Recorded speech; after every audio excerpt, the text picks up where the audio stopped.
어떻습니까? 영적인 일을 이해할 수도 없고 영적인 일에 대해서 감사하지도 않죠.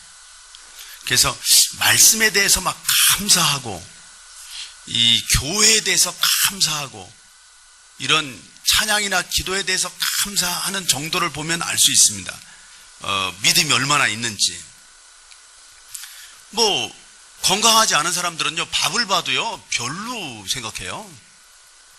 밥을 보고 그냥 이렇게 아무렇지도 않게 생각하는 사람들은 굉장히 몸이 아프거나 메르스에 걸릴 확률이 있습니다. 밥을 보면 맛있어야 되거든요, 밥을 보면. 예. 그러니까 영적으로 살아있는 사람들은 하나님 말씀이 전해지면 다른 거 다 소용없어요. 하나님 말씀에 대해서 막 영이 갈급해 하는데 어떻게 하겠습니까? 살리는 건 영인데 육은 무익한데. 그러니까 영적인 말씀이 전해지면 막 너무 좋아합니다. 근데 아직 죽어있는 사람들은 no spiritual life, 영적인 삶이 없어요. 생명도 없고. 그래서 하나님을 기쁘시게 하는 일을 아무것도 할 수 없어요. He can do nothing to please God. 하나님을 기쁘시게 하는 걸 아무것도 할 수 없어요. 오직 죄에 대해서만 반응을 하죠. 그러니까 죽은 사람들은요, 특징이 뭐예요? 어떤 자극을 줘도 반응을 안 합니다. 밥을 안 먹을 뿐만이 아니라 밥을 줘도 고마워하지 않을 뿐만이 아니라 반응을 못 합니다, 아예. 그러니까 하나님에 대해서 전혀 반응을 못하고 살았어요, 저도. 하나님에 대해서 전혀 반응을 못해. 하나님을 알지도 못해. 반응도 못해. 감사도 못해. 하나님에 대해서 막 생수처럼 마시고 싶어 하지도 않아. 하나님의 말씀을 먹고 싶어 하지도 않아. 내 속사람이 말입니다. 이너맨이. 전혀 펑션을 안 하는 거죠. 작동을 안 하는 거죠, 전혀. 언제까지? 하나님이 우리에게 생명을 주실 때까지요. 질문합니다. 왜 제가 그렇게 오랫동안 그랬을까요? 저는 대대로 믿은 집안에서 나온 게 아니거든요. 17년 동안 이 전도를 받는데 전혀 반응이 안 돼요. 귀찮기만 해요. 네. 왜 그랬을까요? 무엇 때문이었을까요? 여러분은 무엇 때문이었을까요? 그게 죄 때문이라고요. 하나님이 손이 짧아서 우리를 구원하지 못함도 아니고, 하나님의 능력이 적어서 구원하지 못함도 아니고, 죄가 우리 사이를 하나님과 갈라놓았다고 그러잖아요. 그 무서운 게 세퍼레이션이에요. 메르스가 왜 무섭습니까? 메르스가 무서운 이유는요, 145명인가 걸렸는데 그 걸린 사람 중에 온 국민이 달려들어서 고치려고 하는데 14명이 영과 몸이 분리돼 버렸다니까. 세퍼레이션 돼 버렸다니까. 아니, 메르스에 걸려도 영혼 몸이 분리가 안 되면 누가 겁을 내겠습니까? 근데 메르스가 무서운 이유는 그게 걸리면 한 10% 정도는 영과 몸이 그냥 분리돼 버려. 영과 몸이 분리되는 게 얼마나 무서운 건지 요즘에 우리가 실감하고 있습니다. 미국에 있는 옛날 우리 교인들이 조심스럽게, 목사님 꼭 가셔야 됩니까? 애기 봐야 된다 그러고요. 좀 한두 주만 늦췄다 가시죠. 그래서 제가 이랬어요. 내가 사례를 많이 받는 것 같으면 혹시 그렇게 말할 수 있겠지만, 사례도 안 받고 설교하는데 그렇게 말할 수는 없다. 난 죽어도 가야 된다. 와보니까 그렇게 우리 교회는 심각한 게 아니네. 네? 우리 교회는 그러니까 굉장히 수준 있는 거야. 이렇게 열이 많이 나거나 그러면 교회를 안 오는 거지. 잘 알아서. 어떤 분은 앰뷸런스 오라고 하는데 미안하다고 자기가 버스 타고 전철 타고 갔다는 거 아닙니까? 네? 자기가 이렇게 빠지면 안 된다고 나와가지고 이 앞에 와서 열 나고 그러는데 기도하고 이러면은요, 곤란해요. 이게 우리가 지혜도 필요해, 지혜도. 아니, 평소에는 빠지면 안 돼요. 열도 안 나는데. 평소에는 빠지면 안 되지만, 열이 나면 한번 집에서 이렇게 열이 내려가나 봐야 돼요. 기도하면서. 어쨌든 메르스가 그렇게 무서워서 온 나라가 난린데, 그 다른 나라에서요, 그러니까 미국은 이제 속으로만 못 가게 하고요, 한국을. 홍콩이나 막 이런 데서는 아예 가지 말라고 공포했어요. 가지 말라고. 얼마나 지금 피해가, 사람도 죽을 뿐만 아니라 돈으로도 무지무지하게 피해를 보고 있어요. 지금 메르스가 그렇게 무서운 이유가 뭐예요? 글쎄, 그게 걸리면 영과 몸이 분리된다니까. 영과 몸이 분리돼서, 그게 분리되면 어떻게 되는데, 한 100년 정도 그것 때문에 관계자들이 좀 고통을 겪어요. 자기 식구들이나. 그런데 죄는 그거보다 100만 배, 억만 배 무서워요. 죄 문제를 해결하지 않으면 우리 영과 하나님의 영이 영원히 분리돼 버린다니까요. 그러니까 무서운 게 분리예요. 그러니까 separation이 무서운 거예요. separation이. 그러니까 죄 때문에, 그러니까 the wage of sin is death 그러잖아요. 죄의 월급은 사망이다. 죄를 자꾸 지면 당장 죽는 건 아니지만, 뭐 일한다고 해서 매일 월급을 주는 건 아니지만, 한 달 되면 아니면 한 달에 2번 정리해서 주던지, 하여튼 한 달 되면 월급을 주는 것처럼 죄를 짓고 문제를 해결하지 않다 보면 어느 날 월급날이 오는데, 곧 주님이 오시는데, 그러면 더 이상 이제 해결책이 없고 영원히 주님과 분리된다는 거예요. 메르스를 무서워한다 그러면요, 정말 죄를 더 무서워해야 돼. 죄는 더 무서운 거예요, 사실. 근데 이 죄를 어떻게 해결하냐, 이 죄를, 이걸. 우리 힘으로요, 죄를 해결할 길이 없어요. 그 죄를 해결하는 방법을 이렇게 말하더라고요. 우리가 죄에 빠진 것은 마치 황새가 이 진흙 수렁에 빠진 것과 같대요. 그래서 그거를 이론적으로, 율법적으로 설명하면, 이렇게 하면 진흙 수렁에서 빠진 황새가 빠져나올 수 있대요. 한 발을 들고 그 발이 빠지기 전에 얼른 다른 발을 빼면 된대요.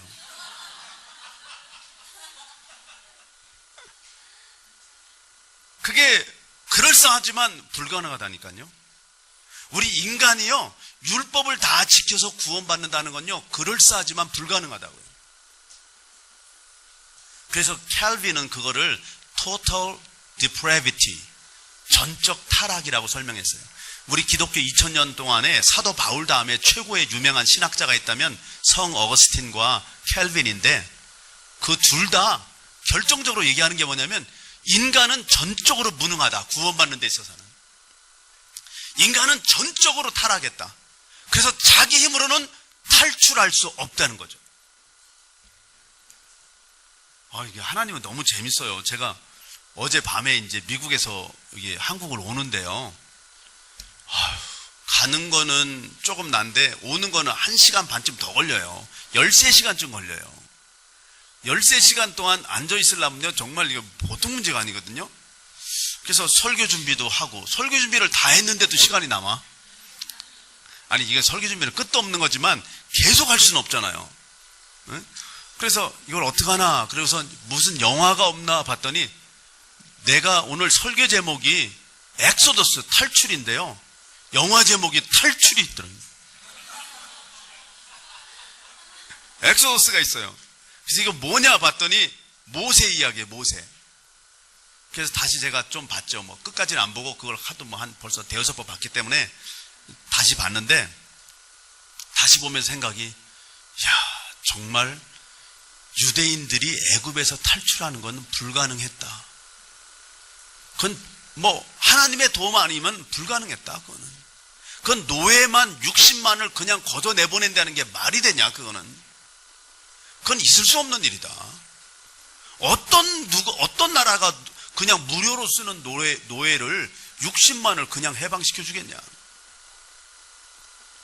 그래서 뭐 하나님이 도와주시는데, 나일강을 피로 물들게 해, 그 다음에 개구리, 이 파리, 뭐 악질, 독종, 뭐 무슨 뭐 우박, 메뚜기, 어둠 다 해도 소용없어요.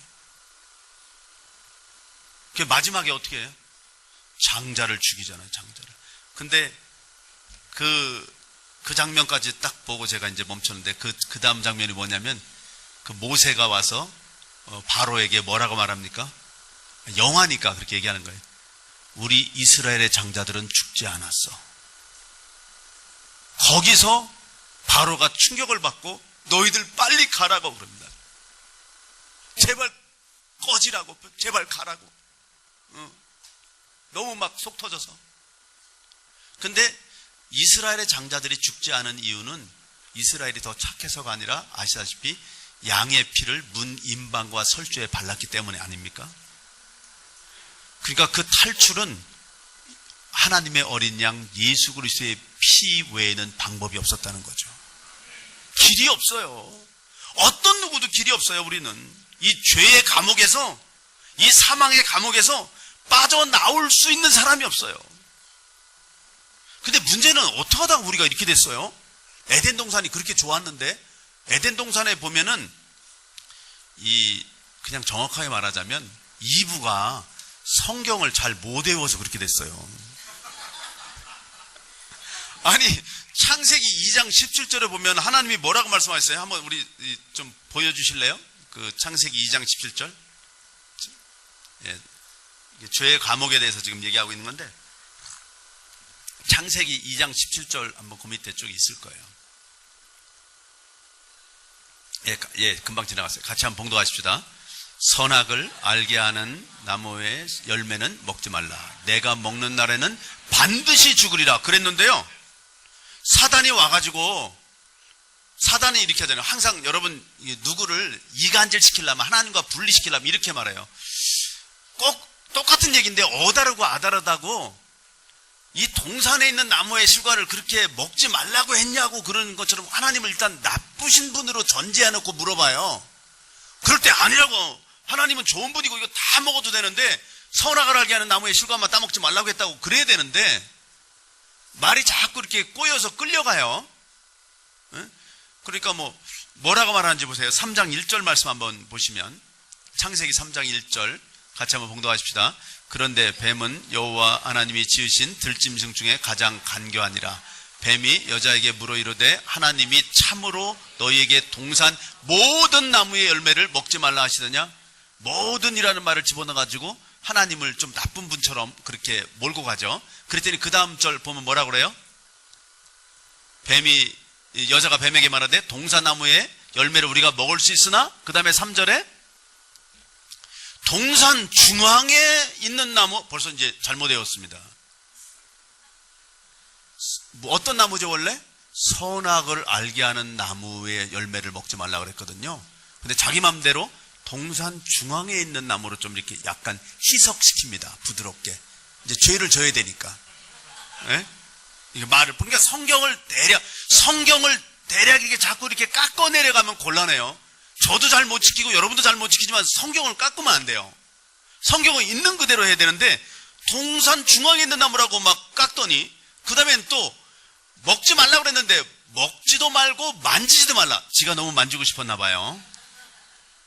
정령 죽으리라 그랬는데 죽을까 하노라. 성경을 너무 엉터리로 외워요 지금. 성경을 뜻을 분명히 외우든가, 그 뜻을 분명히 외울 자신이 없으면 어떤 버전이라도 한 버전을 택해서 그대로 외워야 돼요. 성경을 엉터리로 외우다 보면 그 엉터리로 외운 거에, 더 정확하게 말하자면 성경 말씀을 자기 맘대로 그냥 좋은 대로 알고 있다 보면 그 틈을 노려서 마귀가 이렇게 공격을 한다고요. 그래서 몇 마디 하다 보니까 어떻게 됐어요? 그 다음 절에 보니까, 4절에 보니까 결코 죽지 아니하리라. 아까 하나님은 뭐라고 말씀하셨어요? 정령 죽으리라 그랬는데 2장 17절과 3장 4절이 완전히 정반대의 말이에요. 몇 마디 하다 보면 정반대의 말이 된다니까. 이제 선택해야 돼요. 하나님의 말씀과 세상 사람들의 얘기가 정반대가 될 때가 많아요. 선택해야 됩니다. 근데 이분은 뭘 선택했어요? 뱀의 말을, 사탄의 말을 선택했어요. 불순종하게 되었어요. 근데 하나님이 말씀하시는 거는 선악을 알게 하는 나무의 실과를 따먹지 말라는 말씀은 정확하게 그 뜻을 본다면 선과 악은 네가 판단할 필요가 없다. 선과 악은 내가 결정한다. 그런 말씀이거든요. 인간 세상의 모든 고통은, 부부싸움도 마찬가지고, 부부싸움도 부부 중에 누가 선과 악을 결정하려고 하는 순간에 싸우는 거예요. 그냥 다를 뿐인데 자기랑 다른 건 다 악하다고 결정하기 때문에 싸우는 거예요.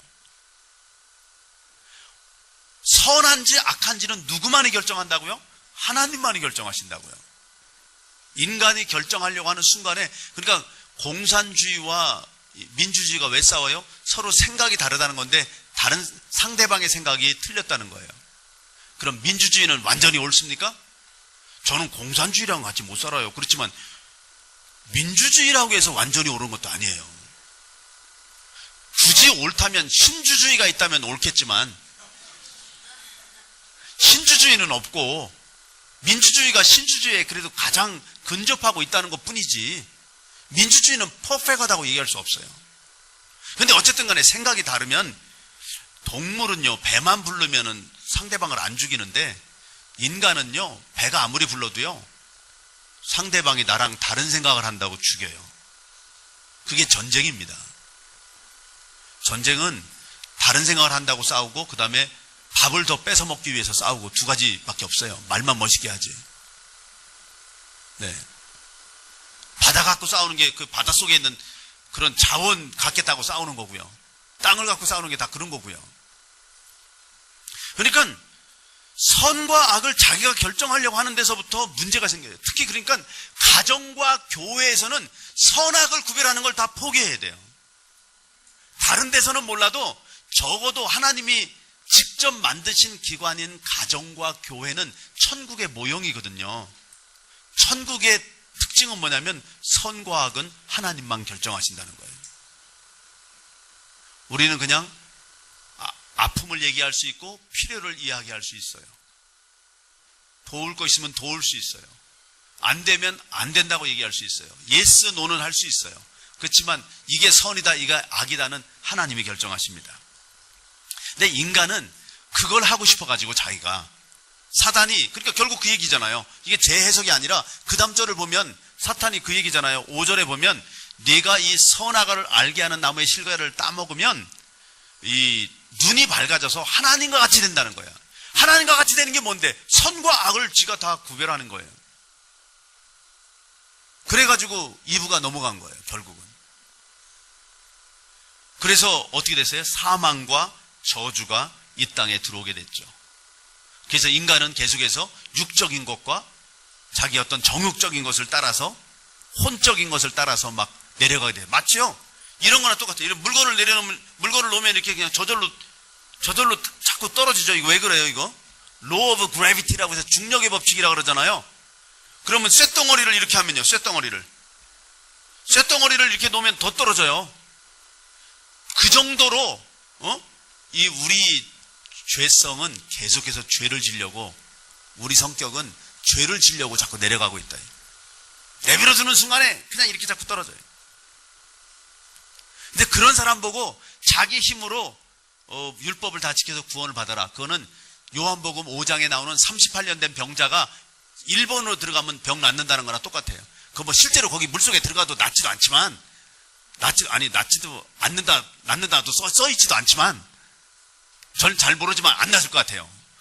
근데 성경에 안 써있어. 낫는지 안 낫는지. 그렇지만 거기에 일본으로 들어갈 정도면 올림픽 금메달을 따요.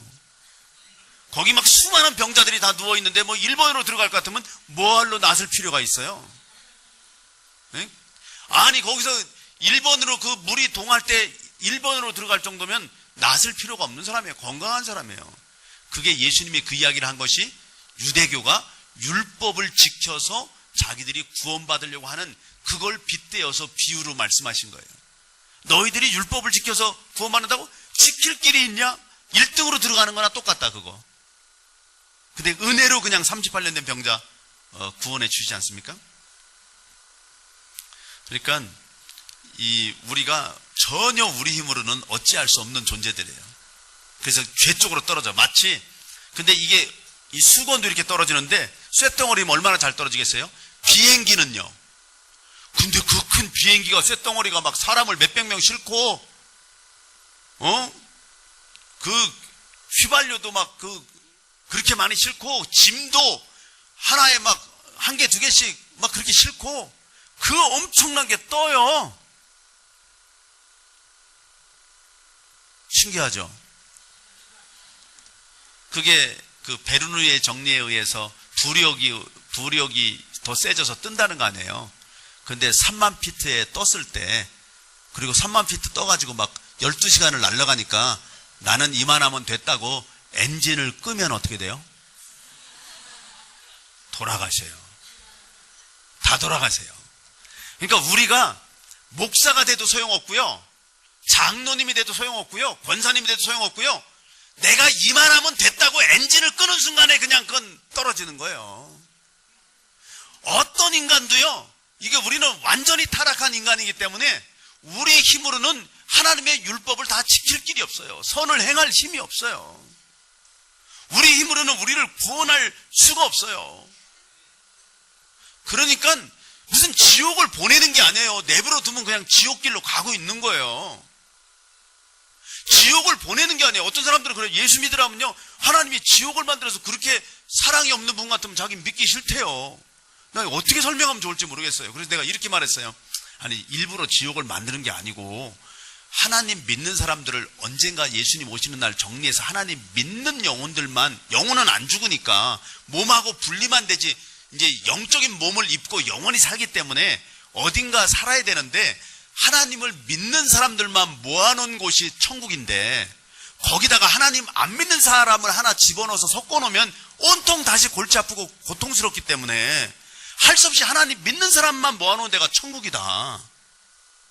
거기는 전부 다 자기 힘으로 안 된다는 걸 아는 사람, 그래서 하나님의 은혜로 된다는 걸 믿는 사람, 그래서 겸손하게 하나님을 의지하는 사람, 감사하는 사람들만 모여있기 때문에 천국이다.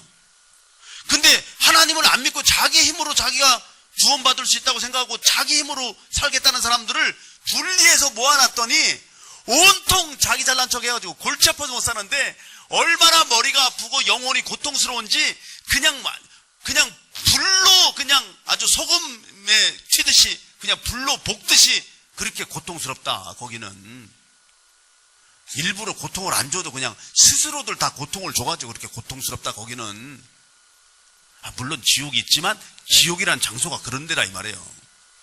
그래서 그 말을 요한복음 3장 18절에는 이렇게 말하고 있죠. 굳이 심판을 할 필요가 없고 하나님을 믿지 않는 자는 이미 심판을 받은 거라고. 요한복음 3장 18절입니다. 같이 한번 봉독하실까요? 이를 믿는 자는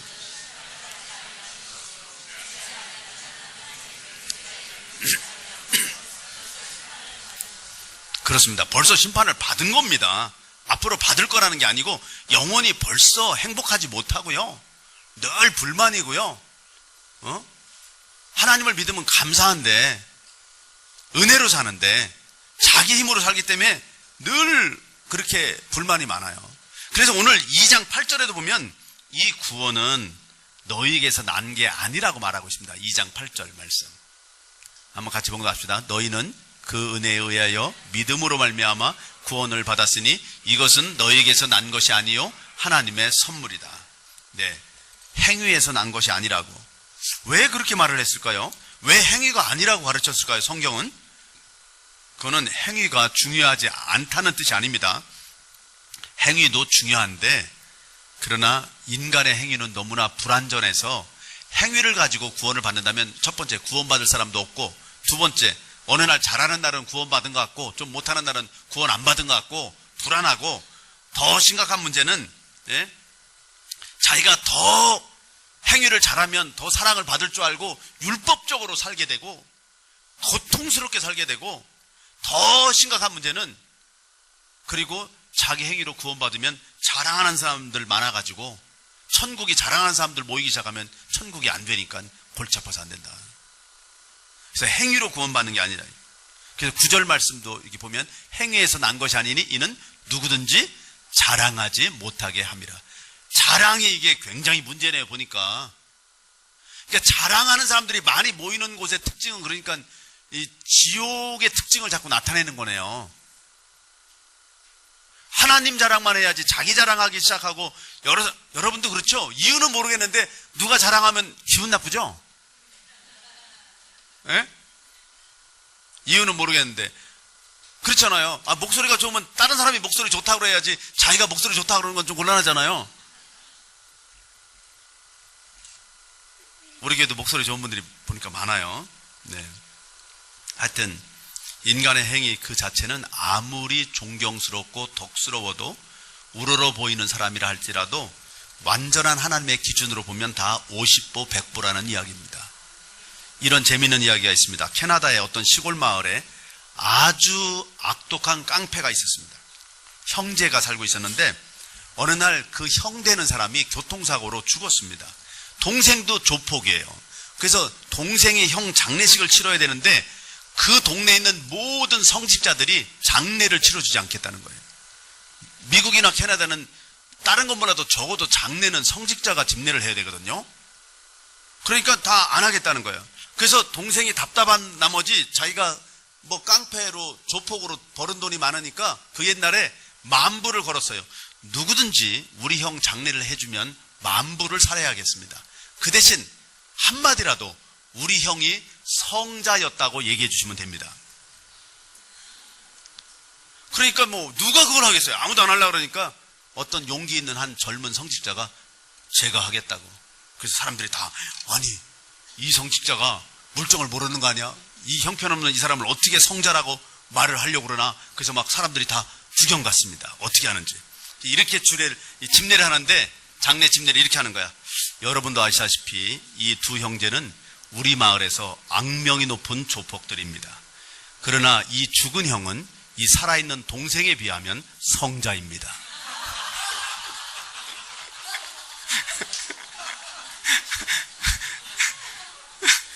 선과 악이라는 게요, 다 이게 상대적인 거에 불과하다고 이게. 예? 절대자인 하나님 아버지 앞에서는 그게 그거라니까요. 나는 그러니까 누가 잘못했다고 이렇게 얘기하는 건 한 번 정도 하는 건 괜찮지만 사실 우리가 좀 고쳐야 될 거는 우리에게 생명이 부어져서 그냥 이렇게 살아나는 거죠. 할렐루야. 그래서 오늘 첫 번째로 우리가 생각해야 될 일은 우리 힘으로는 구원받을 길이 없다. 우리 힘으로는 구원받을 길이 없으니까 어떻게 해요? 우리는 하나님을 의지할 수밖에 없다. 우리 힘으로는 죄의 감옥에서 빠져나올 길이 없다. 죄의 감옥에서 빠져나오는 나니아의 문 같은 오직 only one way, 오직 하나밖에 없는 그 문이 뭐냐? 그게 바로 예수 그리스도다. 예수 그리스도와 함께 죽고 함께 부활하는 것이다. 그래서 그걸 믿고 정말 겸손하게 끝까지 이만하면 됐다고 엔진 끄지 말고 끝까지 하나님을 의지하는 여러분들 되시기를 주님의 이름으로 축복합니다. 그래서 첫 번째는 죄의 감옥에서 빠져나오는 그 엑소더스, 그 길은 정말 예수님의 피밖에 없고 우리는 겸손히 의지할 것밖에 없다 하는 것이고요. 두 번째 마지막으로는 그걸 위해서 하나님이 하셨다고요. 우리가 한 게 아니라 하나님이 일을 하셨는데, 하나님이 일하시는 게요 이렇게 재밌어요. 이 하나님은 진리시잖아요. 그리고 하나님은 거룩이시잖아요. 하나님은 사랑이시니라 그러잖아요. 응? 우리도 어디 써놨을걸? 근데 하여간 그럼 하나님이 진리다. 근데 하나님 당신 자신으로 볼 때는 진리예요. 근데 우리 죄 많은 인간에게 그 진리신 하나님이 우리 인간과 관계를 갖게 되면 그 진리가 어떻게 우리에게 나타나요? 성실하심으로 나타나요. faithfulness. truth가 faithfulness. 그냥 영원히 변치 않고 신실하심, 성실하심으로 나타나요. 거룩이 우리를 만나면 어떻게, 죄 많은 우리를 만나면 어떻게 나타나요? 하나님의 거룩함이? 거룩이 우리를 만나면 공의로 나타나요. 하나님의 거룩 앞에 다 죽어요. 근데 하나님의 사랑이 우리 앞에 나타나는, 거기까지는 제가 알려드리는 거고 이게 질문이에요. 하나님의 진리가 우리를 만나면 뭐가 된다고요? 성실이 돼요. 성실함으로. 계속해서 변치 않고 우리를 대하시는 성실함으로. 그런데 하나님의 거룩이 우리를 만나면 공의로 나타나요. 공의, justice. 근데 하나님의 사랑이 우리를 만나면 뭐로 나타날까요? 뭘로? 하나님은 사랑이세요. 근데 우리를 만나면 긍휼로 나타나요. 긍휼로. 우리는 죄가 많아서요, 그 사랑을 받을 자격이 없어요. 상관도 없어요. 우리를 만나는 순간에 긍휼, mercy로 바뀌어요. mercy로. 우리 4절 말씀 한번 같이 봉독하십시다. 긍휼이 풍성하신 하나님이 우리를 사랑하신 그 큰 사랑을 인하여. 이게 지금 한 절에 이렇게 사랑과 긍휼이 다 나와 있지만 사실은 그걸 해석하자면 하나님은 사랑이신데 우리같이 죄 많은 인간, 도저히 사랑받을 수 없는 인간을 만나면 긍휼로 나타나신다, 이런 얘기예요. 그러니까 여러분 성경을 얼마나 아시는지 한번 여쭤보겠습니다. 자비와 은혜가 어떻게 다른가요? 그러니까 자비하고 긍휼은 비슷한 말이에요. 자비는 클레스토테스라고 그러는데 헬라어로 클레스토테스와 카리스, 은혜가 어떻게 다르냐. 그러니까 클레스토테스, 자비는 뭐냐면요, 마땅히 벌을 받아야 되는데 벌을 안 주시는 게 자비예요. 은혜는 뭐가 은혜냐면요, 전혀 받을 자격이 없는데 놀라운 선물을 주시는 게 은혜예요. 물론 비슷한 거죠. 그렇지만 여러분, 비슷한 거하고 반대하고 이런 걸 구별할 줄 아는 게 굉장한 실력이라니까요. 그러니까 자비하고 긍휼하고 물론 비슷해요. 그렇지만 굉장히 다른 거예요, 어떤 점에서는. 그러니까 자비는 He does not give us what we deserve. 우리가 마땅히 받아야 될 걸 안 주시는 게 자비라니까. 마땅히 받아야 될 벌을 안 주시는 게 자비예요. 근데 은혜는 뭐예요? He gives us what we do not deserve. 우리가 전혀 받을 자격이 없는데 그냥 주시는 게 은혜라고요. 근데 왜 하나님은 우리 인간에게 은혜를 주시고자 하는 겁니까? 7절 말씀 한번 보십시오. 2장 7절. 2장 7절 말씀을 보시면 같이 한번 봉독하십시다. 이는 그리스도 예수 안에서 우리에게 자비하심으로써 그 은혜의 지극히 풍성함을 오는 여러 세대에 나타내. 그러니까 여기도 지금 자비라는 말과 은혜라는 말이 나오는데, 그 은혜, 우리가 받을 자격 없는 큰 선물을 주시는 거는 어떤 점에서는 우리가 받을 벌을 안 주시고 자비하시기 때문에 자비라는 그런 도구를 사용해서 우리에게 은혜를 주시는데, 그 이유는 하나님의 은혜가 얼마나 큰 것인지를 대대로 오는 여러 세대에게 나타내고자 하는 게 목적이라는 거죠. 할렐루야. 여러분 정말 수준이 대단하십니다. 지금요, 제가요 신학대학원에서 6개월 동안 배우는 걸 다 설명했어요 벌써. 그 어려운 얘기를 이렇게 잘 알아듣시네. 정말 대단하시네 이거. 네. 좀 쉬운 얘기 하나 하겠습니다. 1700년대에 그 영국에 한 노예 상인이 살았습니다. 이게 누군지 맞춰보세요. 그는 아프리카 흑인들을 노예로 사다 팔았습니다. 근데 어느 날 자기가 노예라는 걸 알았어. 자기가 죄의 쇠사슬에 묶여있는 노예라는 걸 알았어. 그래서 그 자기를 죄의 쇠사슬에서 풀어주시는 분은 예수님밖에 없고, 예수님의 십자가의 피로 자기가 용서받고 자유롭게 됐다는 걸 알게 됐어요. 그래서 그 감격을, 그 영혼의 감격을 시로 옮겼어요. 그래서 뭐라고 썼냐면 제목이 Amazing Grace야. 나 같은 죄인 살리신 주 은혜 놀라와. 잃었던 생명 찾았고 광명을 얻었네. 이거는 막 나 같은 죄인 살리신 주 은혜 놀라와. 이렇게 쫙 불러야 되는데 내가 누구를 초청할 수가 없어서. 정말 얼마나 이게 감동적인, 예? 나 같은 죄인 살리신 주 은혜 놀라와. 잃었던 생명 찾았고 광명을 찾았네. 이게 누가 쓴 거죠? 뉴턴이죠. 존 뉴턴이라고 하는 사람입니다. 우리 옛날 찬송가 405장. 근데 이 죄사함, 이 구원이 거저 은혜로 줬다. 우리가 받을 자격이 하나도 없는데 거저 자격도 없는 우리에게 그냥 거저 줬다는 거예요. 결코 싸구려가 아니라 예수님이 피를 흘려서.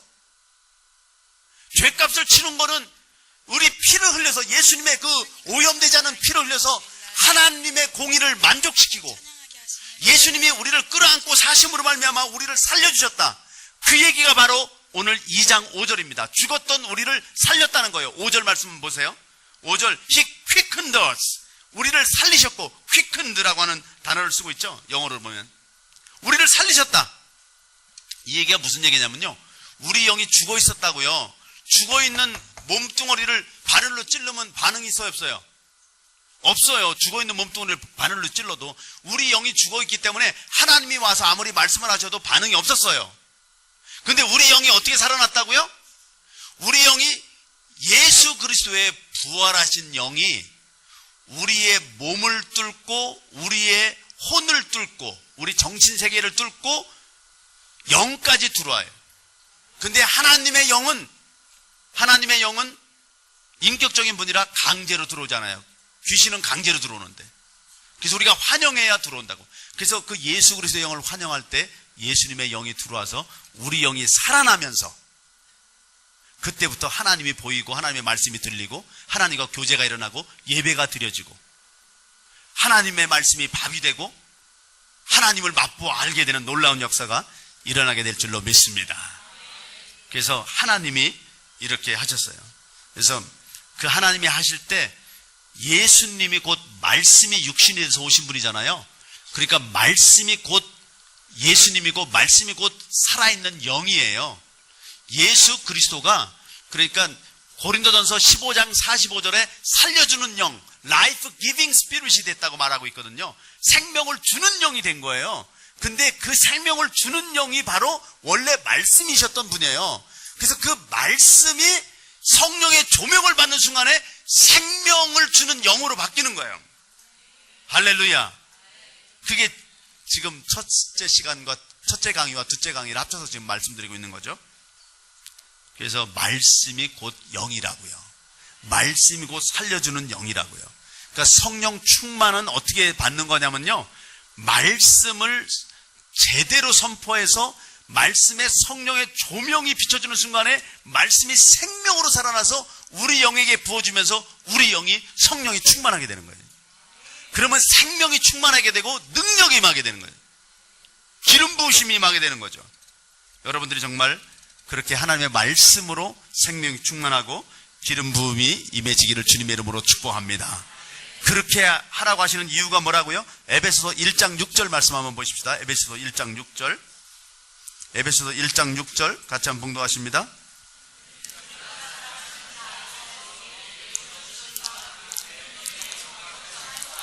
아멘. 그의 은혜의 영광을 찬송하게 하려고 우리에게 주신 거예요. 12절 말씀은요, 영광의 찬송이, 우리가 영광의 찬송이 되게 하려고. 그 다음에 14절 말씀은요, 그 영광을 찬송하게 하려고요. 그래서 오늘 10절에서 보면 하나님의 영광을 찬송하는데 하나님이 얼마나 멋쟁인지 보세요. 우리를 뭘로 만들었다고요? 2장 10절에 보면 우리를 workmanship, his masterpiece로, 에베소서 2장 10절 말씀 보면 같이 봉독하십니다. 우리는 그가 만드신 바라 그리스도 예수 안에서 선한 일을 위하여 지으심을 받은 자니 이 일은 하나님이 전에 예비하사 우리로 그 가운데서 행하게 하려 하심이라. 예. 근데 우리는 그의 만드신 바라 그랬을 때 workmanship, 그게 무슨 뜻인가 하고 찾아봤더니 그 헬라어로 포이에마라고 하는 단어를 써요. 포이에마. 포이에마에서 나온 말이 포음이에요. 포음, 시. 그러니까 하나님은 뭐라고 말했냐면, 너는 나의 작품이고 내 것인데 너는 그냥 이런 물건이라고 시 같은 거야. 시적인 사람만 돼도 멋있는데 이건 아예 시라니까. 네? 하나님을 찬송하는 시, 아름다운 시. 여러분, 시, 그러니까 여러분은 다 아티스트예요. 여러분이 시라니까요.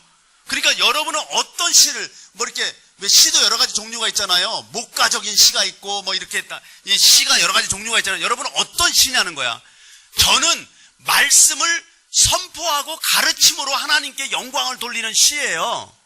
여러분은 어떤 시냐 이거예요. 사업을 해서, 아니면 뭐 노래를 찬양을 해서, 아니면 뭐 그림을 그려서 뭘 해서, 어떤 시로 할지는 모르지만 그게 결국 하나님의 은혜를 찬송하게 하려고, 영광 돌리려고, 인생의 목적이 딱 나와 있죠. 오늘 말씀을 정리합니다. 우리 힘으로는 도저히 구원받을 수 없는 우리들 예수님의 표로 우리를 구원하셨고, 우리는 전적으로 타락한 인간이었기 때문에 우리는 정말 1분 1초도 하나님 없이는 살 수 없다. 하나님을 의지하고 살 수밖에 없다. 죄의 감옥에서 나오는 길은 오직 예수님의 피밖에 없다. 그리고 두 번째는 우리는 하나님의 시이기 때문에, 하나님의 포음이기 때문에, 포의 애마기 때문에 우리 각자의, 하나님께서 각자에게 주신 오리지널 디자인대로 하나님을 찬송하는 것이 우리의 인생에 사는 목적이다. 그렇게 살 때 우리는 행복하고 하나님께 영광이 된다는 것입니다. 정말 여러분들이 그렇게 멋진 인생 하나님께 사시면서 하나님 앞에 영광 돌리는 여러분들 다 되시기를 주님의 이름으로 축복합니다. 기도하겠습니다. 주님의 은혜를 감사합니다. 우리를 이렇게 예술적인 존재로, 시적인 존재로 만드신 아버지 하나님, 시로 만드신 아버지 하나님을 찬양합니다. 우리가 정말